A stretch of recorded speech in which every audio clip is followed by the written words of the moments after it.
This is another episode of Talks with Tyler ISD, a podcast about the passionate people who have a heart for students. This podcast is brought to you by Texas Bank and Trust. Thank you for joining us for another episode of Talks with Tyler ISD. I'm your host, Jennifer Hines, and joining us today is Congressman Nathaniel Moran, an East Texan through and through. We are so glad to have you here on our podcast.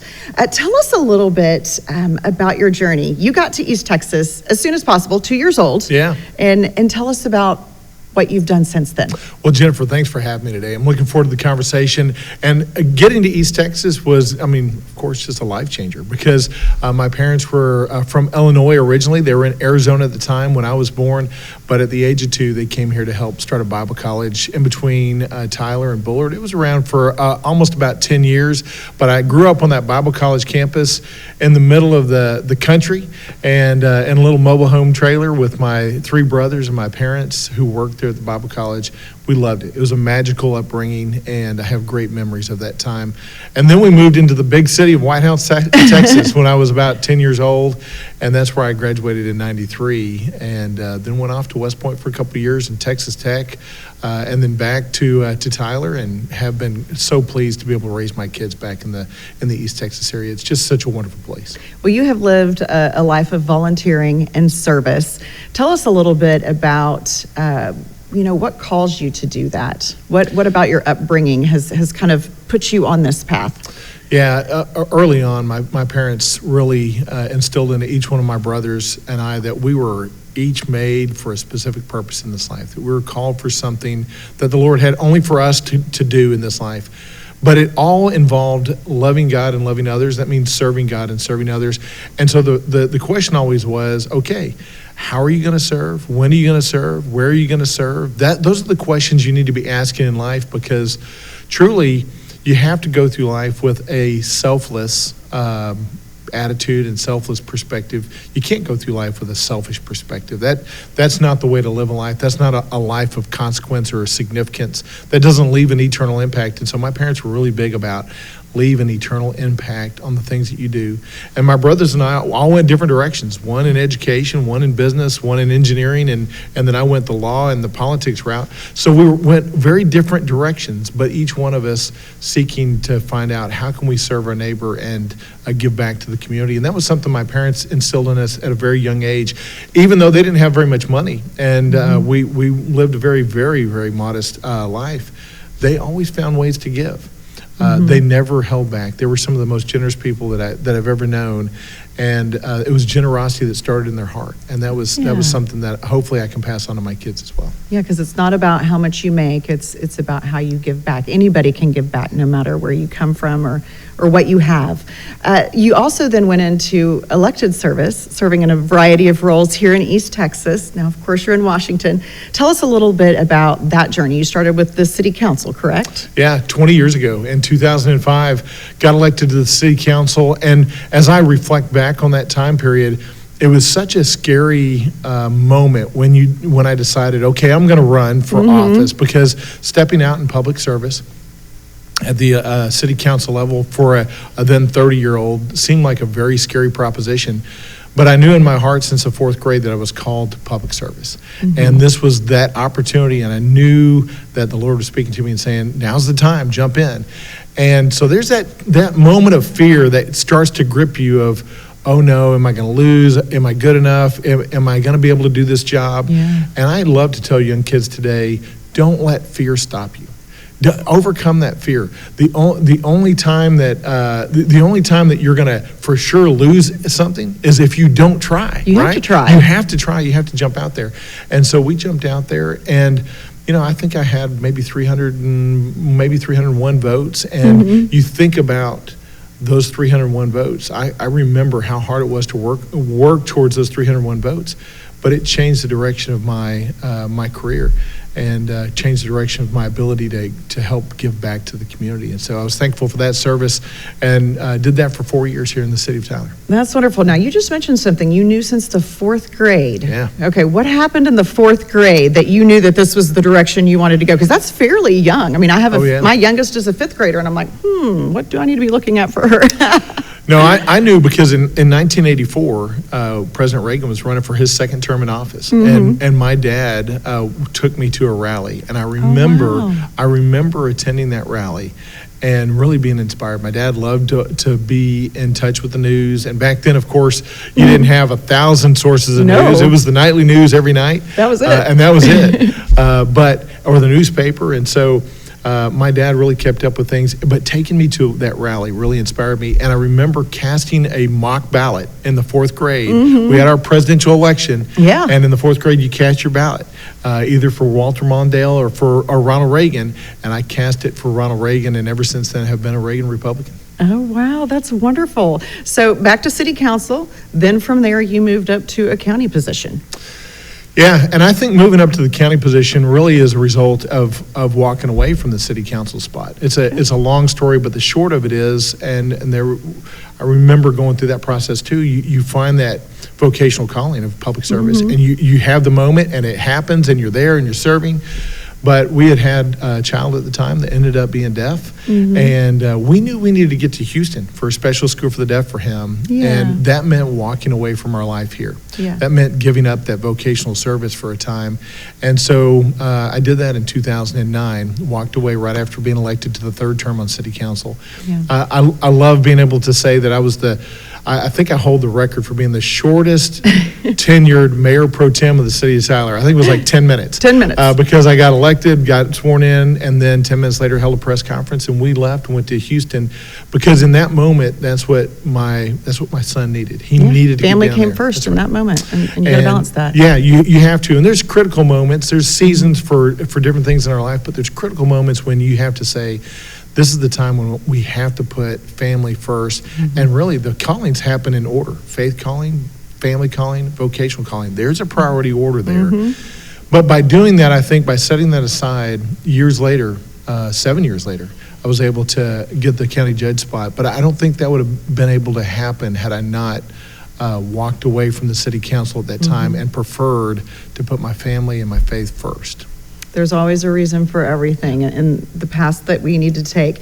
And then, of course, you were elected to Congress in November of 2022, and you've spent the last couple of years there. Let's talk a little bit about you representing the 1st Congressional District. Tell us what that is. Like, who all do you serve? Because it's quite a big area. Oh, it's a big area. It's bigger than the state of New Jersey. Which is crazy when you think about it. It is. That's a whole state. It's 17 counties big. Even this week, we've been up to Texarkana, which is the northeasternmost point of our district. It's 2 hours and 15 minutes up there. And then you go down to Sabine County, which is the southeastern portion of the district. It's about 2.5 hours down to that point in the district as well. 767,000 people that we represent, and we love every one of them. The great thing about the 1st District of Texas is it's a rural, conservative area that doesn't get sucked into the metropolitan areas.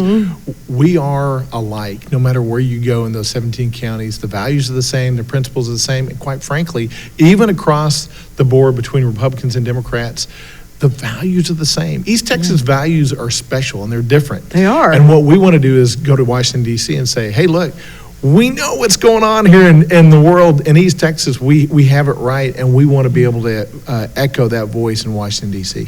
Well, speaking of that, what is a typical day like for you? I'm sure it's all across the board, but give us a little insight. Yeah, the best way I can summarize it is about 3 out of every 4 weeks I'm in Washington, D.C. I'll fly up at the beginning of the week and fly back at the end of the week. And while I'm there during those 3 weeks out of the 4 of every month, generally my days are filled with committee hearings. I'm on the Ways and Means Committee this session. I'm also on the China Select Committee, and then I recently got appointed to the Ethics Committee, which is not something you seek out, but when the Speaker asks you to do that, you got to step up and do that. 5 Republicans, 5 Democrats, hoping to keep the integrity of the institution of Congress intact while we all serve, and equally apply those code of conduct rules. But my day is filled with preparation for those committee hearings and then attendance at those meetings, and then also meeting with constituents. Constituents come up frequently and meet with me about issues. So either businesses or individuals or school districts, whoever it is, coming up to say, hey, this is the policy that we need to see at the federal level, or that we don't need to see at the federal level, Right. one of the two. And it's some of both. And then we work through those issues together to find out how can we best reflect the principles and values of East Texas here. We have a mission statement on what we do. It says we're going to represent the 1st District of Texas with 4 things: steadfast principles, with effective statesmanship, with humble service, and with bold action. I think those principles best reflect the values of East Texas. And it's not just what we do in DC that matters, it's how we do it. It really is. So we're busy. I'm usually busy I get up at 5 to get to baseball practice, congressional baseball practice early on. Meetings start about 8 o'clock. I usually end my day about 10 p.m. at night. By the time it's all over. And in the midst of that day, we'll meet on the House floor and vote for about an hour, 45 minutes a day on various topics. And then at the end of the week, fly home and try to spend some of that time back home on the weekend going around to those 17 counties. And that's what I do on the week that I'm here of that month that I'm actually in the district, is just traveling around, meeting with businesses, individuals, families, doing town halls, forums, speeches, whatever it is that we need to be doing to interface with our constituents, to be accountable to our constituents, and to be transparent to our constituents. Yeah, I mean, make sure that you're getting that face-to-face time with everybody in all those 17 counties. How do you feel that your East Texas roots and your background here have helped to shape your approach to Congress? Well, it keeps me grounded. That's number one. And so the approach always should be, you can't get in the echo chamber of Washington, D.C. You need the voices in your ear to be voices of East Texans. And hopefully that's what I've done for the last 2 years. That's what I hope to do in the next 2 years as I fulfill the 119th Congress mandate. But it's really important that we stay grounded with our family and our faith and our community. Every week we're in church together, me and my family. We've always set aside Sundays to not do any political activities. We don't campaign. We don't do any of that. We together go to church and spend the day together. And that's been so important for our family unit. We're still raising kids. So we got a 2nd grader and a 3rd grader and 2 that graduated from White House last year. And so we still are raising that family. And that family unit is so important to I think, representing East Texans appropriately, because I think they want somebody that puts family first. And in order to do that, you got to dedicate some time. Absolutely. Okay, here's the fun question. What has been the most surprising thing in this new role that you've got? The most surprising thing I think really is I'm shocked when I get up to Washington D.C. I'm shocked at how smart and how hardworking people are to work only for themselves, to be selfish in what they do.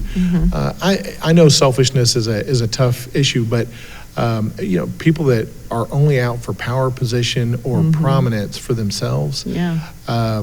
You would expect a lot of those folks that are ill-motivated to be people that don't necessarily work too hard or maybe aren't as smart, but they are in Washington, D.C. They are. And so it's very hard to get around those people that are really selfishly motivated. That's been really the most surprising thing for me is how do we actually get to the end that we need to get to in spite of people on both sides of the aisle that are just there for themselves. Oh my goodness. Well, I know that you are serving the taxpayers and the voters of East Texas, and that includes our students. And a lot of times there are some opportunities that they may not be aware of. Tell us a little bit more about some of the opportunities that you can share with them, like the Military Service Academy. Yeah, this is a really special thing that I love doing every year. As a member of Congress, we have the responsibility to select young students coming out of high school to be appointed to and get a nomination to the military academies, the Naval Academy, the Air Force Academy, the Merchant Marine Academy, and then West Point. So those 4 academies, we receive applications in the fall. Applications are due by October 1st, and then we vet them through a committee, and then we make nominations. Those kids also have to go through a regular application process with the academies like they would at college or university. If they decide they want to admit them and we've nominated them, then they get a full appointment and they get to go. It is a great opportunity for kiddos to advance their education and then build to a life of service through the military or otherwise to the nation. It's something I got to go through as a young man, and I remember how stressful that process was. But it's really important. We need leaders of tomorrow to prepare today And I think the best leaders of tomorrow are going to come out of East Texas. Yeah. They are. We got some great kids. We got some great school districts in Northeast Texas. This week I've been at Pleasant Grove, Atlanta School District. I've been up in Texarkana at Texas High. We're gonna be in Lindale today. We're also going to be at White House. We are covering, and we've been to a number of other districts in the past couple of years. We're covering the district with a lot of interaction with our students because we believe those students have a bright future ahead, and we want to build into them. So that's one of the ways we do it. Another thing that we do is we have an app challenge. Okay. So kiddos that are real if you like the technology, that's right. okay, they can Nice. jump into the app challenge, and that starts here in June or July, and will end in November. And we'll select a student that has created their own app, and we'll honor them for doing that great creative service. And then we also have an art competition. So, I've drawn like one piece of artwork in my life that was worth keeping, but there's some kids out there with some great talent. And each year we have about 40 or 50 students submit a piece of artwork from around the district. We have a big ceremony in December. We select one of those pieces that hangs in the halls of Congress for an entire year. Wow. And every member of Congress gets to do that. It's a real privilege to do that. And then we also have a service award that we do for kiddos that, regardless of their athletic ability or academic ability, we want to promote and honor the stories of those kids that have already decided early in life they want to serve other people, and that they have actually gone forward to serve their community, their school, their churches in whatever capacity. We want to honor their service with an award. I love that. Okay, so let's talk a little bit about the Military Service Academy. For those that are listening, this would be your juniors. At the end of their junior year, they would need to start preparing for the application process. You said that was in October. Yep. And then they do require, 5 years of military service They afterwards? do. Yeah, they do. It's 5 years, but you go to 4 years of school for free. Hey. And then you get 5 years of great service to your nation. You can pick the branch you want to go to. We encourage those students to start talking to us later in the spring, or about now in the spring of their junior year, because you got to get recommendations. You got to go through some actual physical testing, and you got to do some other things before we get to October 1st. And so you don't want to wait till school starts in the fall to start that process. And we would encourage counselors too to identify those students. That's how it happened for me. My counselor came to me and said, "Hey, have you ever considered applying for a military academy?" And at the time, I had not. And so another person in your life that helped direct your path. Okay, now back to the app challenge. That's middle school and high school. That's right. From what I understand. Yeah. And you can already go and register online right now for it. I understand. That's right. Yeah. Wonderful. And you can get on my website, moran.house.gov, and see all of those services on there and how to actually apply and get engaged. And we want students to be engaged because we got some great students in East Texas. That's wonderful. And then, of course, the Volunteer Service Award that you were talking about, that's coming up here probably in the next few weeks, right before school gets out. So I know that's coming down the pipeline as well for our students. Lots of great programs that y'all are able to do to kind of, I guess, even expose students to the things that y'all are doing. And I mean, I couldn't imagine my artwork hanging. That's just incredible.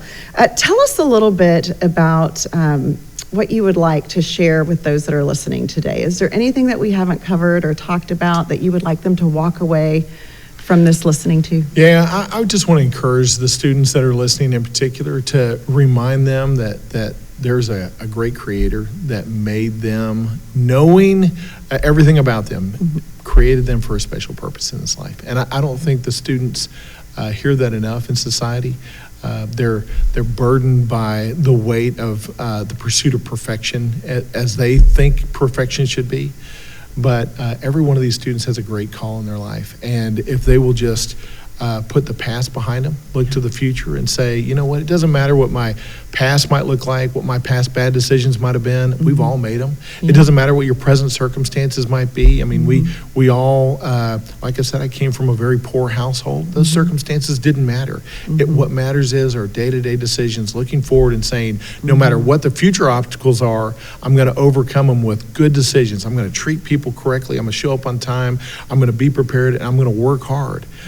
That formula for life, it doesn't change as you go through life. And then just to simply say, I will not quit until I find, follow, and fulfill my call in this life and be determined to do that. I think every student has the capacity to do that, and they can do that if they'll just dedicate their lives to doing it. I love it. Find, follow, and fulfill. Thank you so much, Congressman Moran, for joining us today for this episode of Talks with Tyler ISD. We hope that you enjoyed this episode, and we hope that you share it with your friends and family. And if you would like to learn more about all things Tyler ISD, you can always subscribe to our newsletter at get.tylerisd.news.